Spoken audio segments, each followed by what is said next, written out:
नमस्कार। राज्यसभा टीवी के खास कार्यक्रम में आप सभी का स्वागत है। मैं हूं प्रीति सिंह। लोकनायक के नाम से मशहूर जयप्रकाश नारायण महान स्वतंत्रता सेनानी, समाज सुधारक और राजनेता थे। जयप्रकाश नारायण का आधुनिक भारत के इतिहास में अनोखा स्थान है।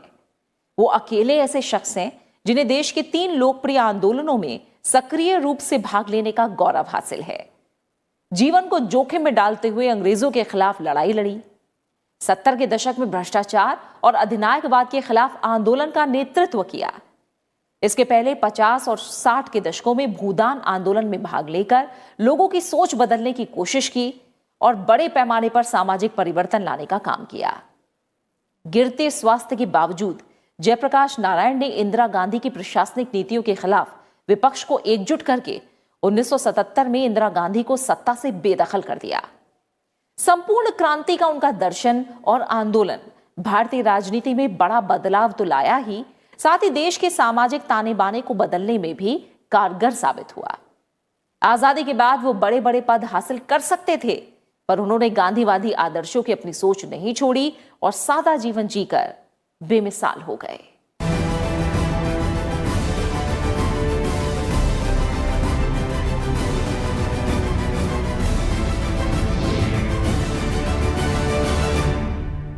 बिहार के एक छोटे से गांव में जन्मे जयप्रकाश नारायण के लोक नायक बनने की कहानी बड़ी दिलचस्प है।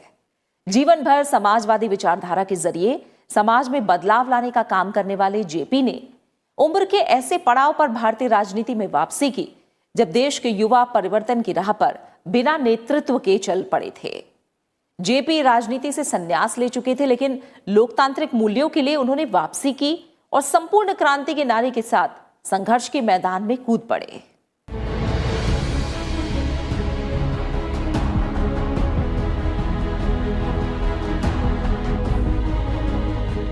स्वतंत्रता आंदोलन से लेकर स्वतंत्र भारत की राजनीति में जिन नेताओं ने महत्वपूर्ण भूमिकाएं निभाई, उनमें लोकनायक जयप्रकाश नारायण का नाम प्रमुख है। जयप्रकाश नारायण का जन्म 11 अक्टूबर 1902 को बिहार के सारण जिले के सिताबदियारा गांव में हुआ। उनके पिता का नाम हरसु दयाल और माता का नाम फूल रानी देवी था। माता पिता की चौथी संतान जयप्रकाश जब 9 साल के थे, तब वो अपना गांव छोड़कर कॉलेजिएट स्कूल में दाखिला लेने के लिए पटना चले गए। 1920 में जब जयप्रकाश नारायण 18 वर्ष के थे, तब उनका विवाह प्रभावती देवी से हुआ। मौलाना अबुल कलाम आजाद के भाषण से प्रभावित होकर उन्होंने पटना कॉलेज छोड़कर बिहार विद्यापीठ में दाखिला लिया। बिहार विद्यापीठ में पढ़ाई के बाद 1922 में अपनी पत्नी प्रभावती को महात्मा गांधी के साबरमती आश्रम में छोड़कर जयप्रकाश नारायण कैलिफोर्निया के बर्कले विश्वविद्यालय में पढ़ने चले गए। वो 1922 से 1929 के दौरान अमेरिका में रहे। अमेरिका में पढ़ाई का खर्च उठाने के लिए उन्होंने खेतों, कंपनियों, होटलों में काम किया। काम और अध्ययन के दौरान उन्हें श्रमिक वर्ग की कठिनाइयों को करीब से जानने का मौका मिला। उन्होंने अमेरिका से ही बीए और एमए की डिग्री हासिल की, पर पीएचडी की पढ़ाई पूरी नहीं कर सके। माताजी की तबीयत ठीक नहीं होने के कारण उन्हें भारत वापस लौटना पड़ा। विदेशों में अपनी शिक्षा पूरी करने के बाद जब जयप्रकाश नारायण 1929 में भारत लौटे, तो उनके विचारों और दृष्टिकोण में कार्ल मार्क्स का स्पष्ट प्रभाव था। भारत वापस आते वक्त लंदन में और भारत में उनकी मुलाकात कई कम्युनिस्ट नेताओं से हुई, जिनके साथ उन्होंने भारत की स्वतंत्रता और क्रांति के मुद्दे पर काफी चर्चा की। हालांकि उन्होंने भारतीय कम्युनिस्टों के विचारों का समर्थन नहीं किया। जवाहरलाल नेहरू के आमंत्रण पर 1929 में वो भारतीय राष्ट्रीय कांग्रेस में शामिल हो गए। उसके पश्चात उन्होंने भारतीय स्वतंत्रता आंदोलन में सक्रिय भूमिका निभाई। ब्रिटिश शासन के खिलाफ सविनय अवज्ञा आंदोलन में सक्रिय रूप से भाग लेने पर 1932 में उन्हें जेल में बंद कर दिया गया।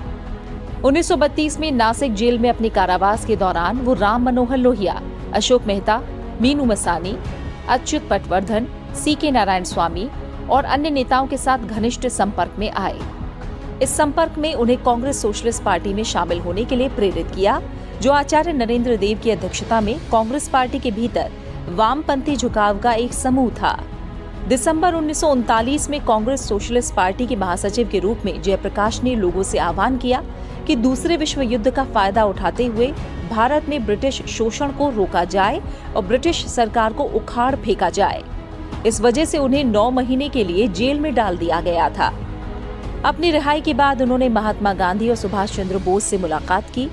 स्वतंत्रता आंदोलन को मजबूत करने के लिए उन्होंने दोनों नेताओं के बीच मैत्री लाने की कोशिश की, लेकिन उसमें वो सफल नहीं हो सके। अगस्त 1942 के भारत छोड़ो आंदोलन के दौरान जयप्रकाश नारायण के नेतृत्व गुण उभरकर सामने आए।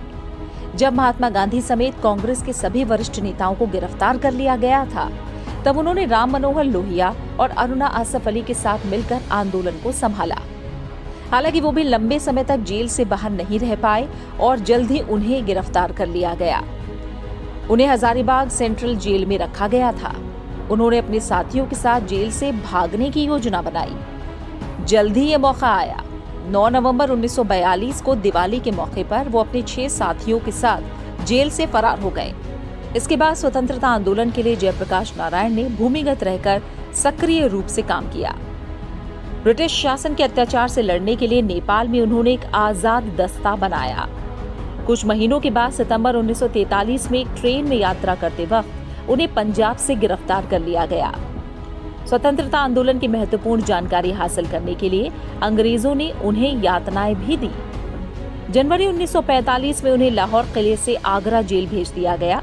जब गांधी जी ने जोर देकर कहा कि वो सिर्फ राम मनोहर लोहिया और जयप्रकाश की बिना शर्त रिहाई के बाद ही ब्रिटिश शासकों के साथ बातचीत शुरू करेंगे, उन्हें अप्रैल 1946 को रिहा कर दिया गया।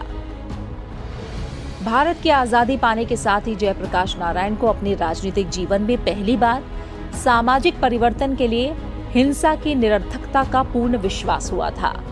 गरीबों के लिए उनकी प्रतिबद्धता कम नहीं हुई और यही उन्हें विनोबा भावे के भूदान आंदोलन के करीब लेकर आया। ये उनके जीवन का दूसरा महत्वपूर्ण चरण था। फिर 70 के दशक की शुरुआत में तीसरा चरण आया, जब आम आदमी बेरोजगारी, भ्रष्टाचार और महंगाई की विकृतियों से पीड़ित था। 1974 में गुजरात के छात्रों ने उनसे नवनिर्माण आंदोलन के नेतृत्व का आग्रह किया। उसी वर्ष जून में उन्होंने पटना के गांधी मैदान में एक जनसभा में शांतिपूर्ण संपूर्ण क्रांति का आह्वान किया। उन्होंने छात्रों से भ्रष्ट राजनीतिक संस्थाओं के खिलाफ खड़े होने का आह्वान किया और 1 साल के लिए कॉलेजों और विश्वविद्यालयों को बंद करने के लिए कहा। वो चाहते थे कि इस अवधि में छात्र अपने को राष्ट्र के पुनर्निर्माण के लिए समर्पित करें। ये इतिहास का वो समय है जब उन्हें लोकप्रिय रूप से जेपी बुलाया जाने लगा। इस आंदोलन के अंत में आपातकाल की घोषणा हुई, जो बाद में जनता पार्टी की जीत में तब्दील हुई। मार्च 1977 में केंद्र में पहली गैर कांग्रेसी सरकार बनी। जनता पार्टी के तले सभी गैर कांग्रेसी दलों को एकत्रित करने का श्रेय उन्हें ही जाता है। संपूर्ण क्रांति आंदोलन के दौरान ही जयप्रकाश नारायण का स्वास्थ्य बिगड़ना शुरू हो गया था। आपातकाल में जेल में बंद रहने के दौरान उनकी तबीयत अचानक 24 अक्टूबर 1976 को खराब हो गई और 12 नवंबर 1976 को उन्हें रिहा कर दिया गया। मुंबई के जसलोक अस्पताल में जांच के बाद पता चला कि उनकी किडनी खराब हो गई थी, जिसके बाद वो डायलिसिस पर ही रहे। 8 अक्टूबर 1979 को पटना में जयप्रकाश नारायण का निधन हो गया। 1965 में उन्हें लोक सेवा के लिए मैग्सेसे पुरस्कार से भी सम्मानित किया गया था।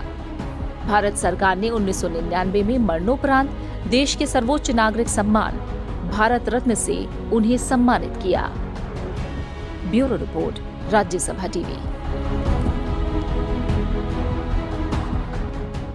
देश की आजादी की लड़ाई से लेकर 1977 तक तमाम आंदोलनों की मशाल थामने वाले जेपी यानी जयप्रकाश नारायण ने अपने विचारों, दर्शन और व्यक्तित्व से देश को एक नई दिशा दिखाई। भारत में समाजवादी पार्टी की स्थापना के साथ ही वो भारत छोड़ो आंदोलन और अराजकता के खिलाफ छात्र आंदोलन और संपूर्ण क्रांति के वाहक बने। संपूर्ण क्रांति ने देश में एक नई क्रांति का आगाज किया। आइए जानते हैं क्या थी जेपी की संपूर्ण क्रांति और क्यों हुई इसकी शुरुआत। 5 जून 1974 को पटना के ऐतिहासिक गांधी मैदान में जब लोकनायक जयप्रकाश नारायण ने संपूर्ण क्रांति का आह्वान किया, तब गांधी मैदान में यही नारा गूंजा था और इसकी गूंज काफी दूर तक गई। संपूर्ण क्रांति की तपिश इतनी भयानक थी कि केंद्र में कांग्रेस को सत्ता से हाथ धोना पड़ा। जयप्रकाश नारायण के हुंकार पर नौजवानों का जत्था सड़कों पर निकल पड़ा था। बिहार से उठी संपूर्ण क्रांति की चिंगारी देश के कोने कोने में आग बनकर भड़क उठी और जयप्रकाश नारायण घर घर में क्रांति के पर्याय बन गए। दरअसल संपूर्ण क्रांति जयप्रकाश नारायण का विचार और नारा था, जिसका आह्वान उन्होंने इंदिरा गांधी को सत्ता से उखाड़ फेंकने के लिए किया था। जेपी ने कहा कि संपूर्ण क्रांति से मेरा तात्पर्य समाज के सबसे अधिक दबे कुचले व्यक्ति को सत्ता के शिखर पर देखना है। दरअसल आजादी के 2 दशक बाद देश के राजनीतिक और आर्थिक हालात ने जयप्रकाश नारायण को विचलित कर दिया और यही वजह थी कि सक्रिय राजनीति से संन्यास ले चुके जेपी ने दोबारा से राजनीति में आने का निर्णय लिया। दिसंबर 1973 में जेपी ने यूथ फॉर डेमोक्रेसी नामक संगठन बनाया और देश भर के युवाओं से अपील की कि वे लोकतंत्र की रक्षा के लिए आगे आएं। गुजरात के छात्रों ने जब 1974 में चिमन भाई पटेल की सरकार के खिलाफ आंदोलन शुरू किया तो जेपी वहां गए और नवनिर्माण आंदोलन का समर्थन किया। तब जेपी ने कहा था कि मुझे क्षितिज पर वर्ष 1942 दिखाई दे रहा है। इसके बाद मार्च में पटना में छात्रों ने आंदोलन की शुरुआत की। तब विद्यार्थियों के जोर देने पर जयप्रकाश नारायण ने बिहार में आंदोलन का नेतृत्व स्वीकार किया और यही बिहार आंदोलन बाद में संपूर्ण क्रांति में बदल गया। साल 1942 के भारत छोड़ो आंदोलन के बाद गुजरात और बिहार में व्यवस्था परिवर्तन को लेकर 1974 में शुरू हुआ छात्र आंदोलन आजाद भारत के लिए अनोखी घटना थी। दरअसल बिहार का छात्र आंदोलन उन समस्याओं का परिणाम था जिन्हें लेकर छात्रों और आम जनता में जबरदस्त आक्रोश और असंतोष था। शैक्षिक स्तर में गिरावट, महंगाई, बेकारी, शासकीय अराजकता और राजनीति में बढ़ता अपराधीकरण ऐसे मुद्दे थे जिन्हें लेकर आम आदमी काफी परेशान था। ऐसे में छात्र युवाओं का संगठित आंदोलन एक स्वाभाविक घटना थी। लिहाजा मार्च 1974 में पटना में शुरू हुआ आंदोलन ऐसा आंदोलन बन गया जिसका प्रभाव पूरे देश पर पड़ा। 5 जून 1974 को जब पटना के गांधी मैदान में जयप्रकाश नारायण ने पहली बार संपूर्ण क्रांति का आह्वान किया तो 5 लाख से ज्यादा लोग इसके गवाह बने। जेपी ने संपूर्ण क्रांति को 2 शब्दों में उच्चारित किया। हालांकि क्रांति शब्द नया नहीं था, लेकिन संपूर्ण क्रांति नया था क्योंकि गांधी परंपरा में समग्र क्रांति शब्द का इस्तेमाल किया जाता था, संपूर्ण क्रांति का नहीं। जेपी ने तब कहा कि ये क्रांति है मित्रों और संपूर्ण क्रांति है। विधानसभा का विघटन मात्र इसका उद्देश्य नहीं है, ये तो महज मील का पत्थर है। हमारी मंजिल तो बहुत दूर है और हमें अभी बहुत दूर तक जाना है। 5 जून को जेपी ने घोषणा की कि भ्रष्टाचार मिटाना, बेरोजगारी दूर करना, शिक्षा में क्रांति लाना ऐसी चीजें हैं जो आज की व्यवस्था से पूरी नहीं हो सकती, क्योंकि वो इस व्यवस्था की ही उपज हैं। वो तभी पूरी हो सकती हैं जब संपूर्ण व्यवस्था बदल दी जाए और संपूर्ण व्यवस्था के परिवर्तन के लिए क्रांति, संपूर्ण क्रांति आवश्यक है। इस व्यवस्था ने जो संकट पैदा किया है वो संपूर्ण और बहुमुखी है, इसलिए इसका समाधान संपूर्ण और बहुमुखी ही होगा। व्यक्ति का अपना जीवन बदले, समाज की रचना बदले, राज्य की व्यवस्था बदले, तब कहीं बदलाव पूरा होगा और मनुष्य सुख और शांति का मुक्त जीवन जी सकेगा। छात्रों और जनता के आंदोलन में जो मुख्य बात उठाई गई थी वो यह थी कि प्रशासनिक और चुनाव संबंधी सुधार किए जाएं, जिससे कि चुनाव सस्ते हों, सही तौर पर प्रतिनिधित्व संभव हो और प्रशासन जनता के निकट आए। एक अन्य महत्वपूर्ण मांग शिक्षा संबंधी सुधारों के बारे में थी कि शिक्षा प्रणाली को इस तरह गठित किया जाए कि उसका सीधा संबंध देश की समस्याओं के साथ हो और शिक्षा प्राप्त आदमी देश की समस्याओं से बेहतर तरह से निपट सकें। इसके साथ ही जयप्रकाश नारायण ने संपूर्ण क्रांति के बारे में विस्तार से बताते हुए कहा कि संपूर्ण क्रांति में 7 क्रांतियां शामिल हैं, जिनमें राजनीतिक, आर्थिक, सामाजिक, सांस्कृतिक, बौद्धिक, शैक्षणिक और आध्यात्मिक क्रांति शामिल है। इन 7 क्रांतियों को मिलाकर संपूर्ण क्रांति होती है। संपूर्ण क्रांति आंदोलन को जनता का भारी समर्थन मिल रहा था। जेपी अब लोकनायक बन चुके थे। उनकी जनसभाओं में उमड़ती भीड़ से केंद्र की इंदिरा गांधी सरकार हिल गई थी। आंदोलन को कुचलने के लिए तत्कालीन सरकारों ने हर संभव उपाय अपनाए। इस बीच जून 1975 में गुजरात विधानसभा चुनाव में कांग्रेस हार गई और जनता पार्टी सत्ता पर काबिज हो गई। उधर इलाहाबाद हाई कोर्ट ने इंदिरा गांधी का चुनाव रद्द कर दिया। इसके साथ ही जेपी आंदोलन को मिल रहे भारी समर्थन से घबराकर तत्कालीन प्रधानमंत्री इंदिरा गांधी ने 25-26 जून 1975 की आधी रात को इमरजेंसी की घोषणा कर दी। देश भर में सेंसरशिप लागू कर दी गई और जेपी समेत सैकड़ों बड़े नेताओं को मीसा और राष्ट्रीय सुरक्षा कानून के तहत गिरफ्तार कर जेलों में डाल दिया गया। 19 महीने के काले कानून के बाद जनवरी 1977 में इंदिरा गांधी ने देश में आम चुनाव की घोषणा कर दी। हालांकि जेपी की तबीयत काफी खराब थी, इसके बावजूद उन्होंने चुनाव की चुनौती स्वीकार की और चुनाव में उत्तर भारत में कांग्रेस बुरी तरह से हार गई। आजादी के बाद पहली बार केंद्र में गैर कांग्रेसी सरकार का गठन हुआ।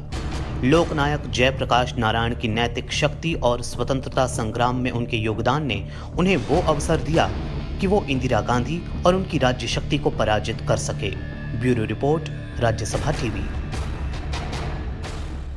जयप्रकाश नारायण का नाम देश के ऐसे शख्स के रूप में उभरता है जिन्होंने अपने विचारों, दर्शन और व्यक्तित्व से देश की दिशा तय की थी। अब सवाल उठता है कि जयप्रकाश नारायण ने जो विचार और सिद्धांत समाज के सामने पेश किए वो आज कितने प्रासंगिक हैं। लोकनायक जयप्रकाश नारायण के विचार और सिद्धांत आज भी उतने ही प्रासंगिक और देश के युवाओं के लिए प्रेरणा स्रोत हैं।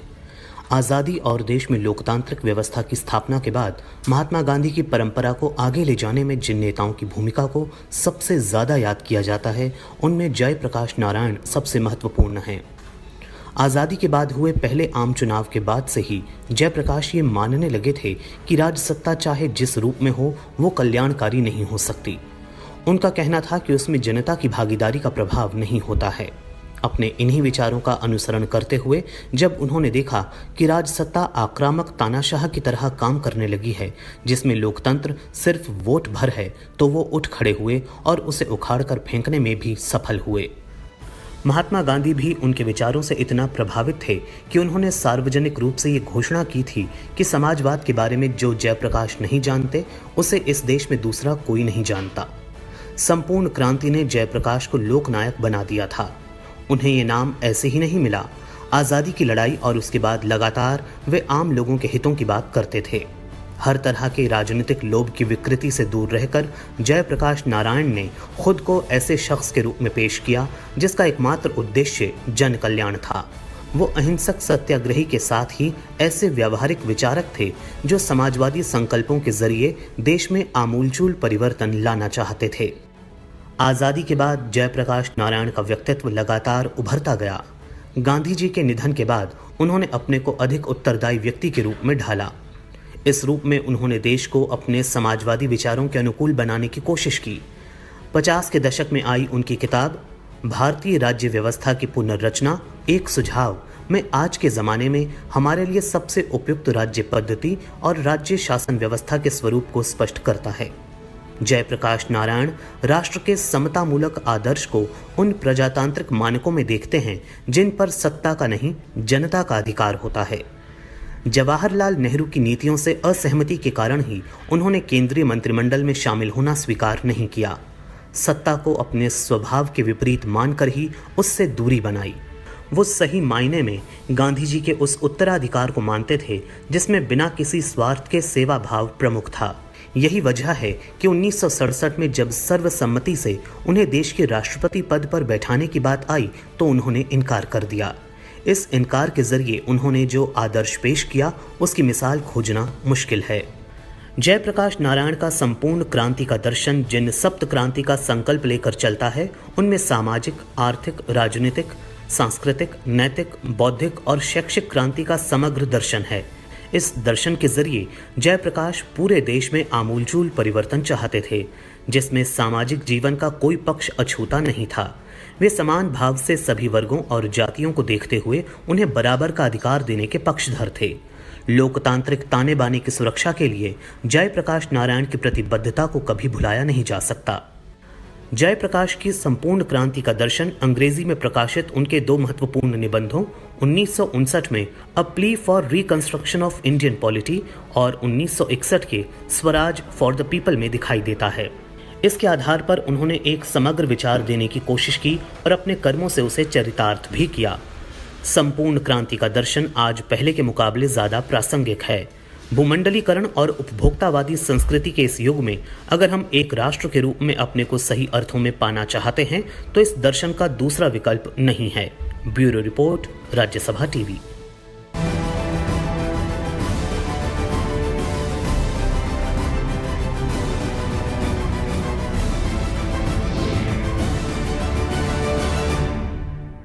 इसी के साथ हमारी आज की इस खास पेशकश में फिलहाल इतना ही। आप इस कार्यक्रम को YouTube पर भी देख सकते हैं और अपनी राय और सुझाव हमारे साथ साझा कर सकते हैं, जिनका हम बेसब्री से इंतजार करते हैं। फिलहाल दीजिए इजाजत और आप बने रहिए राज्यसभा टीवी के साथ। नमस्कार।